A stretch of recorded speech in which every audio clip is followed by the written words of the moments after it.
Suffice it to say, this is a mystery within a mystery. Since Ingram's discovery in 1980, both Tina Bar and the grounds around the Washougal River have been subjected to numerous searches, but to date there's been no sign of Cooper nor the rest of the money.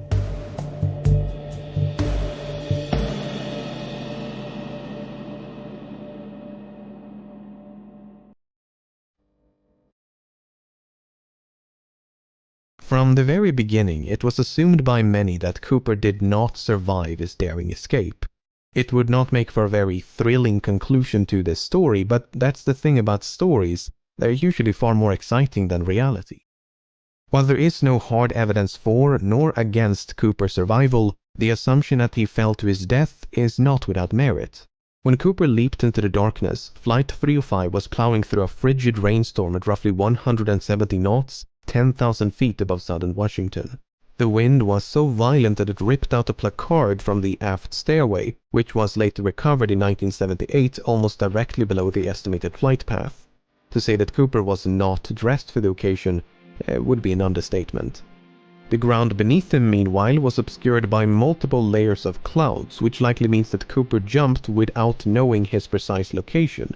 Even if he could see the ground and had a specific drop zone in mind, the parachute he selected was non-steerable, meaning he would not have been able to steer his descent towards a specific landing spot, thus precluding any potential coordination with an accomplice stationed on the ground. Alternatively, the bundles may have simply landed on the beach if the flight path was further to the west.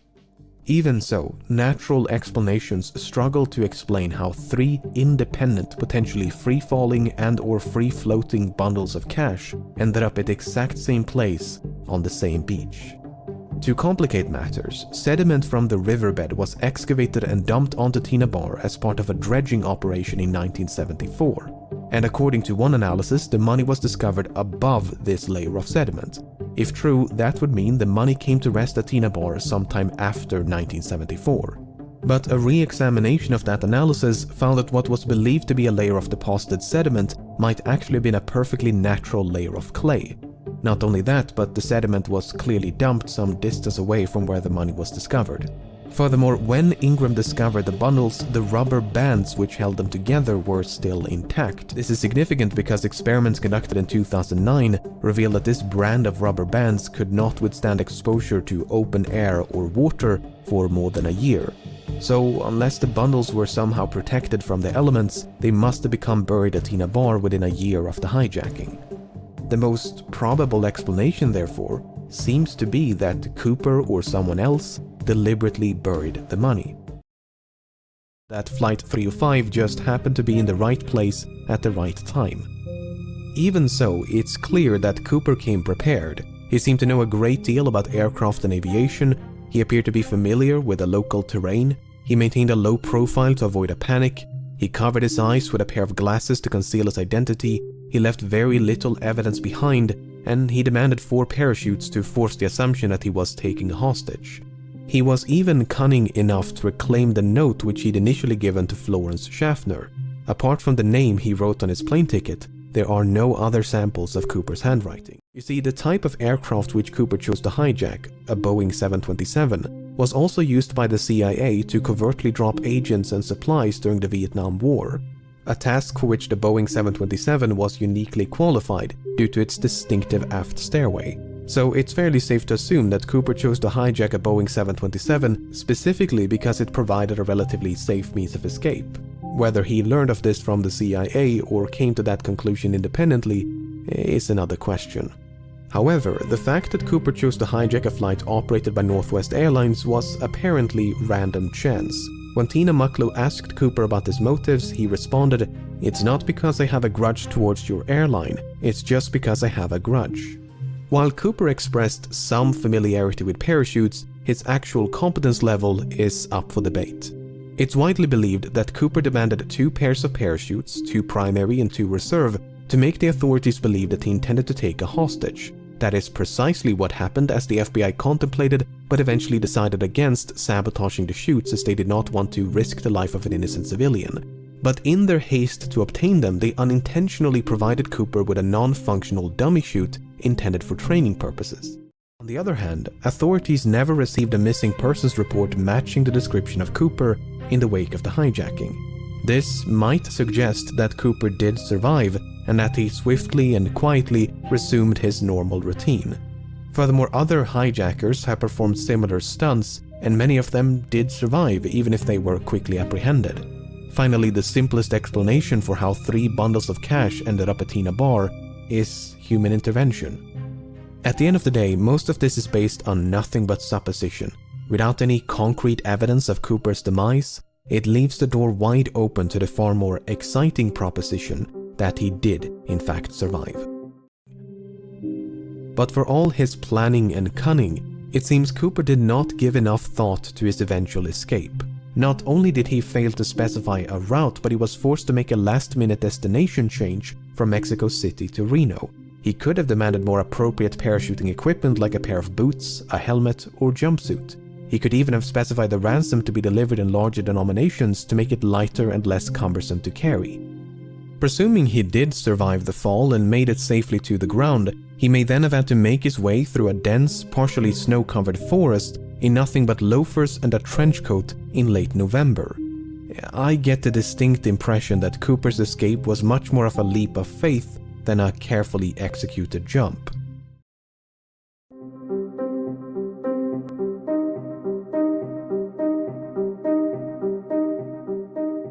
By the time the press got wind of the hijacking, the FBI had already begun to investigate a few potential suspects. Among them was a man in Portland with initials DB and surname Cooper. This Cooper was quickly eliminated as a suspect, but due to a mix-up by the press, the name Dan Cooper was confused for DB Cooper, and the rest is history. While Dan Cooper is most likely a pseudonym, there is a comic book series of the same name. The comic is written in French and centers around a Canadian pilot named Dan Cooper. You see, when the captain relayed Cooper's demands to air traffic control, he used the phrase negotiable American currency.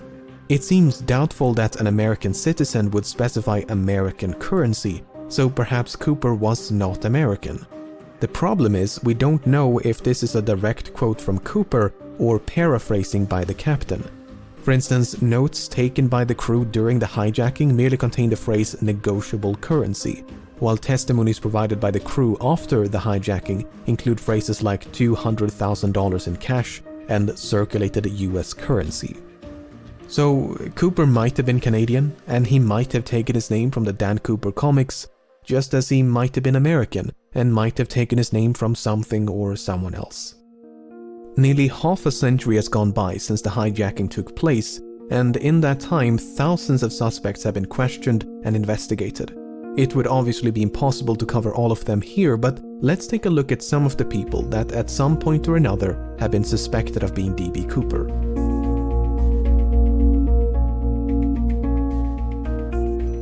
Robert Rackstraw first became a suspect in 1978, and on the surface he seems like a solid candidate.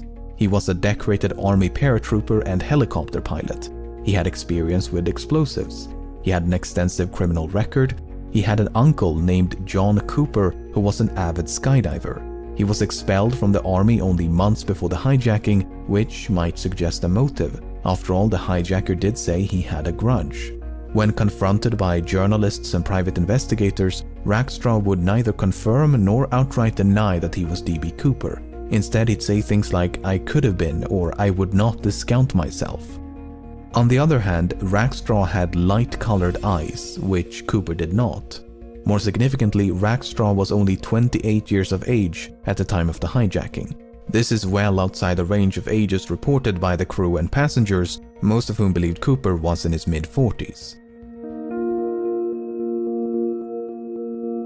Kenneth Christensen first became a suspect in 2003 when his brother noticed certain parallels between him and Cooper. Christensen had briefly served as a paratrooper in World War II, and since 1953 he'd worked for Northwest Airlines as both a mechanic and a flight attendant. He was 45 years old at the time of the hijacking. He was left-handed, which Cooper might have been. For instance, Cooper used his left hand to interact with his briefcase, and the clip-on tie he left on board was affixed with a tie clasp applied from the left. Shortly before he died in 1994, Christensen had supposedly told his brother "There is something you should know, but I cannot tell you."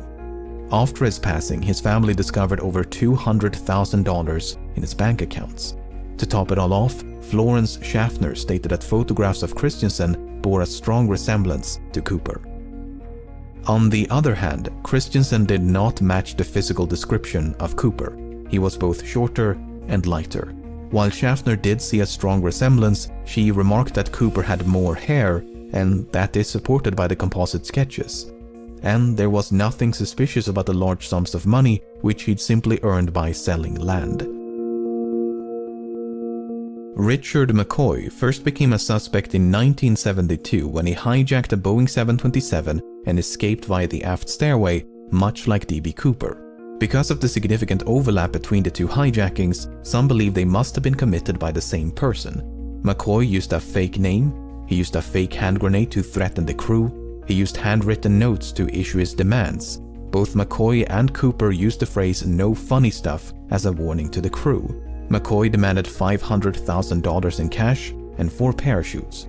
McCoy also bailed out the back of the plane once they passed over his hometown in the state of Utah.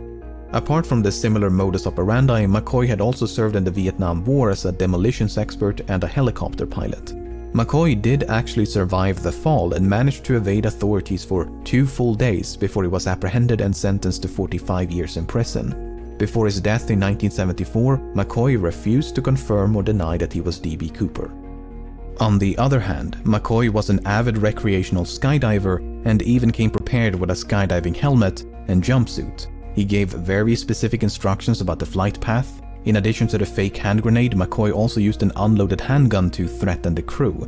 He failed to retrieve one of the notes he'd given to a flight attendant. He was only 29 years of age at the time of the hijacking, and all 3 flight attendants were quite certain that McCoy was not Cooper. While there are meaningful parallels between these 2 cases, McCoy might simply have been a copycat who'd read about D.B. Cooper in the news.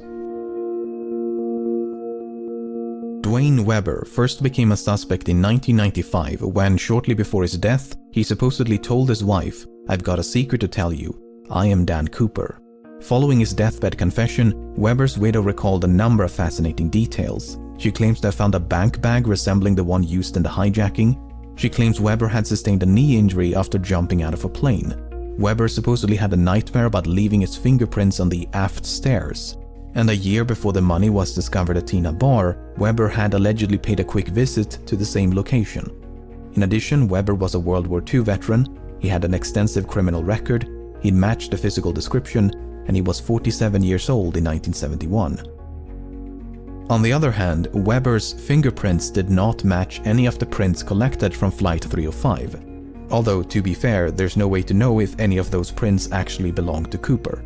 Furthermore, Webber's DNA did not match a DNA sample collected from the tie clasp. But once again, there's no way to know if the DNA on the tie clasp actually came from the hijacker and not someone else.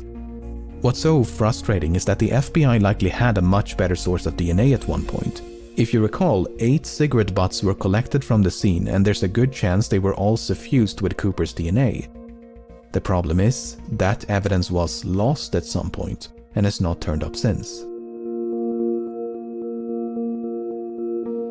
William Smith first became a suspect in 2018. Smith served in the Navy during World War II and likely had some experience with parachuting. He was 43 years old at the time of the hijacking. He had dark brown eyes. He matched the physical description. He shared a certain likeness with the composite sketches, especially this speculative sketch of an older D.B. Cooper. A student named Ira Daniel Cooper, who was killed in World War II, attended the same high school as Smith. Smith worked as a yardmaster for a railroad company for most of his life, but in 1970 the company filed for bankruptcy. As a consequence, Smith lost his pension, which might suggest a motive. He could, for instance, have developed a grudge towards the airline industry for their role in bringing about the downfall of the rail transportation industry. It's further speculated that Smith could have used his knowledge of railroad networks to hop on a train and escape undetected. On the other hand, Smith spent his entire life in the northeastern United States. Given that the hijacking occurred on the other side of the country and was committed by someone who at least appeared to be familiar with the local terrain, Smith is not the most ideal candidate. However, the fact that Smith worked as a yardmaster is interesting. You see, the tie that Cooper left behind was recently examined using an electron microscope, which uncovered various metallic particles. Some of these particles, especially pure titanium, were quite rare in 1971. This might suggest that Cooper worked as a manager at some sort of chemical or metallurgical facility, or possibly a rail yard.